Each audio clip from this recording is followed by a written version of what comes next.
Using Walmart Plus Cash Discount. In today's video, you are going to learn how to use Walmart Plus Cash Discount.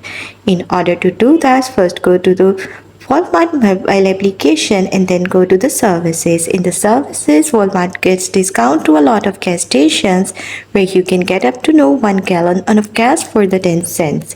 So how can you avail that? You guys have to be at your Walmart, and after this you have to click on the option Walmart Pay, and in the Walmart Pay you will select the option Scan and Go, and after that you have to be at the service station from where you are getting the gas, and then you will scan the QR code for payment. After scanning the QR code, you are automatically able to proceed with your payment, and that's all. That's how you will be able to use Walmart Plus Cash Discount.